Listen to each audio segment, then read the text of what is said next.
And now we're joined by Yale Associate Athletic Director, Sports Publicity Director Steve Conn here at Mory's. And Steve, the football season is certainly a busy time of the year, and it's because usually a lot of good things are going on as it relates to the Yale football team, and many avenues to take with that. But first is a lot of the players who we'll talk about for their on-field accolades, but they do things in the classroom as well that you try and get recognized. Certainly, somebody like Casey Gerald, who's someone we're promoting right now as one of our top student athletes on the team. He's got a 3.68 grade point average, and he's a Gates Scholar, someone who grew up in some tough times in Dallas with some tough situation with his parents that have been pretty well chronicled. Not a lot of people know about his awards and things that he's done other than that, but Casey is a starting cornerback for the football team for the last couple of years, and he's the guy that we nominated for the National Football Foundation Scholar Athlete Award and the Sportsmanship Award and a few other things. So he's our top guy for those kind of awards this year, and we're hoping very much that we'll see him at the Waldorf Astoria for the National Football Foundation banquet in December, where we're going to be to see the Dick Galliette get honored for his award, broadcasting wing for the Hall of Fame. All right, the Chris Schenkel Award, he's co-recipient of that with Bob Curtis from the University of Iowa.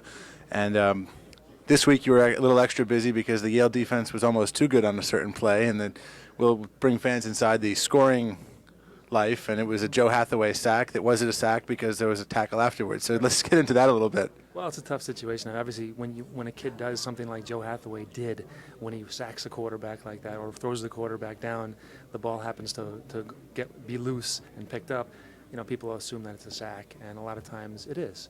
But in this case, somebody picked it up and had to be tackled by another player, and you can't have two solo tackles on one play. Not something that people would be watching a game, fans at home would kind of figure on that, or fans watching the game in the bowl. They just assume it's a sack. In this case, because there was no yardage gained or lost after the ball was picked up, we decided to give him the sack. Not quite sure that was within the letter of the rule, but we'll take it for this case. Joe Hathaway with 3 sacks, the first time that a Bulldog has had 3 sacks in a game since Mark Patterson did in '03. So it's big news for the Bulldog defense. Yale football pretty well promoted. These Mory's netcasts, notwithstanding the rest of them, Carmco's and I calling the games and WELI every game. But this year, a lot of exposure on television for Yale. The final 2 games of the year are both going to be on Versus, the Princeton and Harvard games, and there's a game on Nesson, and Yale also has its own package, Yale on Yes. And how did that come about? Well, Yes Network had done an Ivy League package for the last couple of years, and they did not get that this year for the 2008 season. So it was available. Yes was looking for college football programming, didn't have anything in line.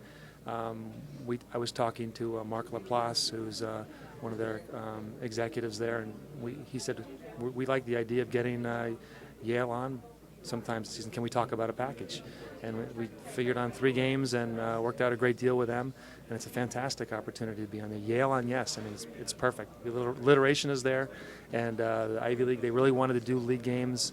I think it's great that they can get 3 consecutive games on, and all but every Yale game, every Yale Ivy League game except for Cornell is on TV, and that's big for the parents and alums around the world to be able to pick up Yale on Yes, and that's direct TV, so they can get it in a lot of places. And Yale fans will get to hear a familiar voice to them, probably, and Dan Fleshner is going to be the sideline reporter for those 3 games, a good friend of Yale athletics for many years. Dan got to start last year doing some games on Yes. He did some basketball too, and so he's back on the sideline this year, which is a great thing for them.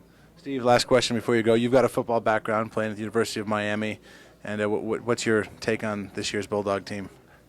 Well, I'm excited about this team, just the variety of things that I'm seeing on offense and defense, just a lot of excitement, I think, within the players and the team chemistry, and just things that I'm hearing from each of the kids that I talk to who either come through our doors in the office in the athletic department or I'm talking to out on the fields. They all seem very excited and very cohesive, which is a fun thing to see. And just I think just the diversity I like that in the offense, and that's been most exciting for me. All right, thanks, Steve. We'll look forward to you joining us throughout the weeks here at Mory's. Thanks, Ron. That's Steve Conn, Yale Associate Athletic Director and Sports Publicity Director.